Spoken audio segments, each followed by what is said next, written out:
Chris and I went to the movies. We saw Unfriended. I had no idea what this is. It turns out it's a horror movie set on the internet. Not only houses can be haunted, apparently the internet can be haunted as well. The internet can be haunted. Well, what's happening here, though, is the story. There is a story, even though we're just watching a screen, basically. All we're doing as an audience member is taking part in a Skype session between this one lady and her friends, and we're watching it through her computer. And that's it. We are watching everything happening on her screen. What this group of friends is doing is they're trying to just have a chat before bed, perhaps. Like a friendly pre-bed chat, like I do. Sure, yeah, that happens. But there was one thing that happened a year before, 2 years before this evening, where one of the girls that was in the group, perhaps not completely in the group, but I don't know how the inner workings of high school children are anymore, but she no longer was in the group and she was bullied, and then she was bullied online, and then she killed herself.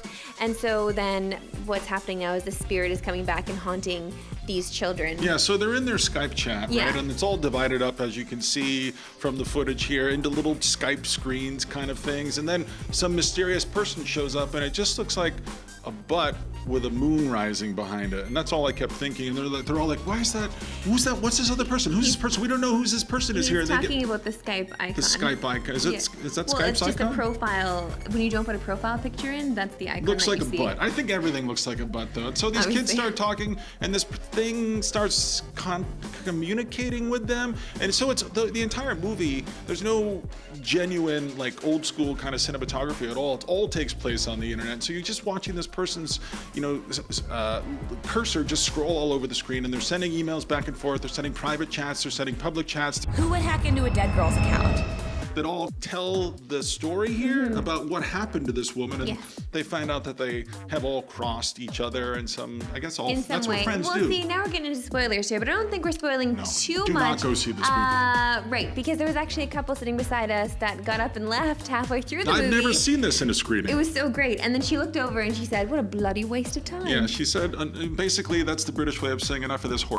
Yeah, so it was great. Those people left, and then you and I were laughing. Everybody in the theater was laughing. I mean, it's supposed to be a dark, scary movie. Scary things are happening. We saw It Follows not that long ago. We both got a bit of a jolt from that, which was really fun. I was kind of hoping we'd move in that direction again. We did not. And, I feel like this is almost very similar to the Paranormal Activity series of movies. I mean, we have to start making more movies about the technology that is infiltrating our lives. This technology is stuff that we look at every day, day and night. I kept thinking, why do they not have a better internet connection? Clearly, they should be downloading faster. I mean, clearly, there's so many loading bars in this thing. It's just, where are they getting their internet from? It's a terrible internet service. Get rid of it. Yeah, that's true, but I think the loading bars were to add to our suspense, right? So we're all supposed to be waiting on the edge of our seats for something to happen, because that's what you want in a horror movie. And I suppose there's a rainbow wheel too. There's I like to call it the beach ball of death. If you have a Mac, you know what I'm talking about. I like that's a good one. Yeah.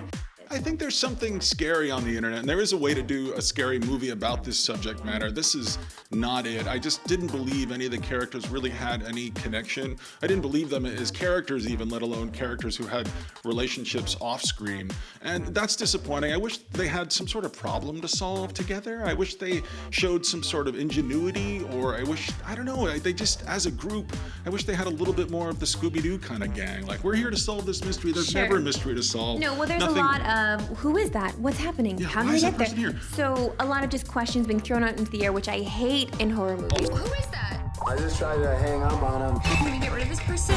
The other horror movie that was the bane of our existence this year, of course, is Ouija. That's the way I see it. I don't know how you say it. It's Ouija. But the star of that film was Shelley Hennig. She's the star here as well. So I'm going to go ahead and blame you, Shelley Hennig, for ruining both of these movies. It's not her fault. Don't make any more of these movies. This is terrible. This is a terrible movie. Do not go see it. It's not her fault. She has that good, scary, sad face. Something's happening. I don't know. Listen, I feel like we could have written this movie, though.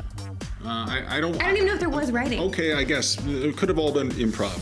All right, what are you going to give Unfriended? It was interesting, but it wasn't good enough to go out and buy a ticket for. It's getting a 3. 0 for me.